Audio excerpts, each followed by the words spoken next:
La siguiente historia está inspirada en los misterios y leyendas urbanas que rodean a la Deep Web, así como en casos reales de personas que han desaparecido o se han encontrado con situaciones peligrosas al explorar partes ocultas de Internet. En la primavera de 2023, Eric, un estudiante de informática con una fascinación por los rincones más oscuros de Internet, se topó con una dirección de la Deep Web en un foro encriptado. La página prometía revelar los secretos más oscuros de la humanidad, desvelados a aquellos que se atrevan a mirar. Intrigado y desafiante, Eric accedió al enlace, solo para encontrarse con una página que mostraba un contador regresivo ominoso. Mientras observaba, fascinado, el contador llegó a 0 y su computadora se apagó repentinamente. Desconcertado pero no disuadido, Eric intentó reiniciar su sistema, solo para descubrir que su computadora ahora arrancaba con una interfaz desconocida, mostrando un mensaje críptico. Bienvenido al principio del fin. Sigue las migajas para descubrir la verdad. A la mañana siguiente, comenzaron a llegar correos electrónicos encriptados a su bandeja de entrada. Cada correo contenía coordenadas geográficas y acertijos que lo llevaban a varios lugares de su ciudad. Un parque abandonado, una biblioteca cerrada hace años, un túnel subterráneo desconocido para la mayoría. En cada ubicación encontraba pistas, páginas arrancadas de diarios, fotos antiguas, casetes con grabaciones distorsionadas. Todas las pistas parecían girar en torno a un crimen sin resolver de los años 50. El asesinato de una joven cuyo caso había sido rápidamente cerrado y olvidado. La obsesión de Eric por resolver el misterio creció, consumiendo cada momento de su vigilia. Sus amigos y familiares empezaron a notar su ausencia en la vida cotidiana, sus llamadas y mensajes frecuentemente ignorados. Eric sentía que estaba cerca de resolver el enigma, sin darse cuenta de que estaba siendo vigilado. Una noche, siguiendo las últimas pistas recibidas, llegó a una antigua casa en las afueras de la ciudad. La estructura, desmoronada y cubierta de hiedra, escondía en su sótano la última pieza del rompecabezas, una sala oculta con pruebas del crimen y evidencia de una conspiración para ocultarlo, implicando a figuras prominentes de la época. Mientras examinaba los documentos, Eric escuchó pasos detrás de él. Antes de que pudiera reaccionar, una voz fría susurró desde la oscuridad: «Deberías haber dejado los secretos enterrados».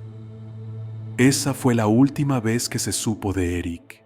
Cuando sus amigos y la policía investigaron su desaparición, encontraron su habitación llena de las pistas que había recopilado, pero ninguna llevaba a conclusión alguna. La página de la Deep Web que Eric había visitado inicialmente había desaparecido, junto con cualquier rastro de los correos electrónicos encriptados. La historia de Eric sirve como un sombrío recordatorio de los peligros que acechan en las sombras de la tecnología y la curiosidad humana. En su búsqueda por desentrañar los misterios ocultos, encontró más de lo que esperaba, sumergiéndose en un mundo donde los secretos del pasado tienen un precio mortal.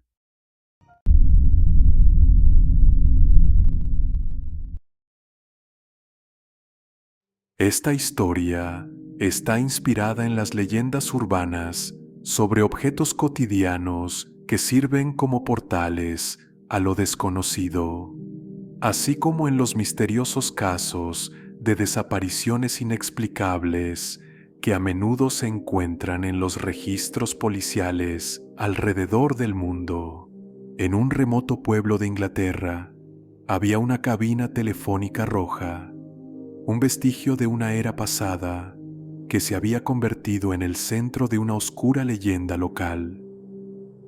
Se decía que a pesar de estar desconectada hace años, el teléfono sonaba cada noche a la misma hora, las 3:33 de la mañana.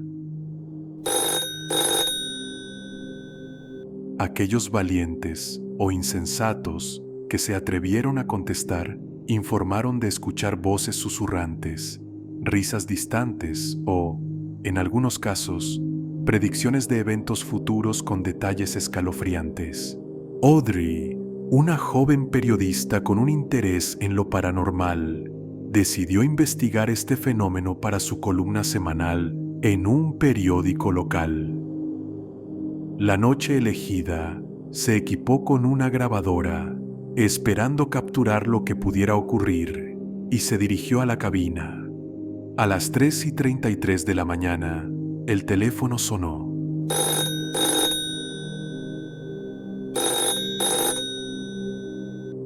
Con el corazón latiendo aceleradamente, Audrey descolgó el auricular. En lugar de las voces o risas que esperaba, escuchó una serie de tonos, seguidos de una voz clara que decía: «Ayúdame, por favor». La voz de una mujer sonaba desesperada pero distante. Cuando Audrey preguntó cómo podía ayudar, la línea se llenó con estática antes de cortarse abruptamente. Intrigada y algo perturbada, Audrey comenzó a investigar la historia de la cabina telefónica. Descubrió que hace décadas, una joven llamada Elizabeth había desaparecido sin dejar rastro en el pueblo, y la última vez que la vieron estaba hablando por teléfono en esa misma cabina. La policía nunca resolvió el caso, y con el tiempo se convirtió en una leyenda urbana más. Audrey profundizó en los archivos del pueblo, entrevistando a residentes antiguos y revisando periódicos viejos. Encontró una serie de desapariciones no resueltas, todas vinculadas de alguna manera a la cabina telefónica. Cada víctima había recibido una llamada antes de desaparecer, según relatos de amigos y familiares. La investigación de Audrey la llevó a descubrir una red de túneles olvidados bajo el pueblo, posiblemente restos de construcciones medievales o refugios antiguos. Decidida a encontrar respuestas, exploró los túneles y encontró una habitación sellada con símbolos ocultistas en las paredes. En el centro de la habitación había un teléfono antiguo, idéntico al de la cabina telefónica. Mientras examinaba el teléfono, este comenzó a sonar.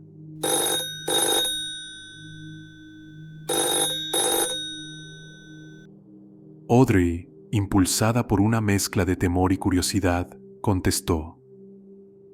La voz de Elizabeth, claramente identificable por las grabaciones que Audrey había encontrado de sus últimos días, suplicaba por liberación, hablando de un ritual fallido que la había atrapado entre mundos. Armada con esta nueva información, Audrey se propuso romper el hechizo. Tras investigar antiguos rituales y símbolos, realizó un contrahechizo en la habitación subterránea, esperando liberar a Elizabeth y a las otras víctimas. Al completar el ritual, una luz cegadora llenó la habitación, seguida de un silencio profundo. A la mañana siguiente, la cabina telefónica había desaparecido, como si nunca hubiera estado allí.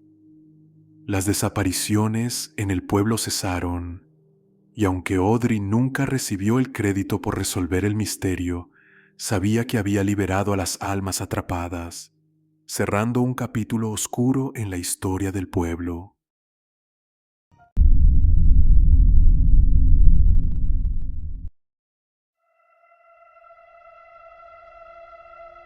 Inspirada en el infame caso del Hospital Estatal de Willowbrook en los Estados Unidos, conocido por sus condiciones inhumanas y experimentos éticamente cuestionables en pacientes. Esta historia se basa en la realidad de instituciones pasadas donde se cometieron atrocidades en nombre de la ciencia. En la década de los 80, un grupo de exploradores urbanos, liderados por un joven apasionado por la historia y los misterios llamado Alex, se adentró en las ruinas del manicomio de Willowbrook, cerrado años atrás tras un escándalo por maltratos y experimentos ilegales en pacientes. Equipados con linternas y cámaras, buscaban capturar evidencia de lo paranormal, siguiendo rumores de que el lugar estaba maldito por las almas de aquellos que habían sufrido allí. Tras horas de exploración, el grupo descubrió una puerta de metal sellada, con pesadas cadenas y un candado oxidado en el sótano. La curiosidad superó el sentido común y tras mucho esfuerzo, lograron abrirla, revelando una cámara secreta que parecía haber sido abandonada en el tiempo. Dentro, encontraron pertenencias personales de los pacientes, diarios llenos de garabatos frenéticos y, lo más perturbador, evidencia de experimentos que rozaban lo sobrenatural. Alex se sintió particularmente atraído por el diario de un paciente, Daniel, que según los registros había sido sometido a experimentos de control mental y privación sensorial. Los escritos de Daniel describían no solo el tormento físico y psicológico al que fue sometido, sino también sus experiencias de visiones de otras dimensiones y contacto con entidades desconocidas. Obsesionado con las historias de Daniel, Alex comenzó a experimentar pesadillas y visiones donde se veía a sí mismo atrapado en los mismos experimentos y a Daniel, quien le suplicaba ayuda para liberar las almas atrapadas en Willowbrook. Convencido de que debía hacer algo, Alex regresó al manicomio, solo esta vez armado con libros antiguos sobre ocultismo y rituales de liberación. En la cámara secreta, Alex intentó un ritual para apaciguar las almas perturbadas, usando los diarios y pertenencias personales de los pacientes como vínculos. A medida que recitaba los encantamientos, una tormenta estalló afuera, y la atmósfera dentro de la cámara se volvió pesada, cargada de una energía palpable. Las sombras parecían moverse con vida propia, y los gritos de los antiguos pacientes llenaron el aire. Cuando el ritual alcanzó su clímax, una luz brillante iluminó la habitación, seguida de un silencio sepulcral. Alex, exhausto pero aliviado, creyó haber cumplido su misión. Sin embargo, al salir de Willowbrook, se dio cuenta de que algo lo había seguido. Visiones de Daniel y de los horrores del manicomio comenzaron a aparecer en su vida diaria, como si al intentar liberar las almas de Willowbrook hubiera abierto una puerta que no podía cerrarse. La salud mental de Alex comenzó a deteriorarse, atrapado entre el mundo real y las visiones de Willowbrook. En un intento desesperado por encontrar solución, regresó al manicomio, solo para encontrar la cámara sellada una vez más, como si nunca hubiera sido abierta. Esta historia está inspirada en los horrores reales de instituciones como el Hospital Estatal de Willowbrook, donde pacientes fueron maltratados y sometidos a experimentos sin su consentimiento. Esta historia refleja el terror psicológico real y las consecuencias a largo plazo que tales abusos pueden tener en los involucrados. La exploración de lugares abandonados y el interés en lo paranormal a menudo conducen a descubrimientos macabros, recordándonos los oscuros capítulos de la historia que no deben ser olvidados.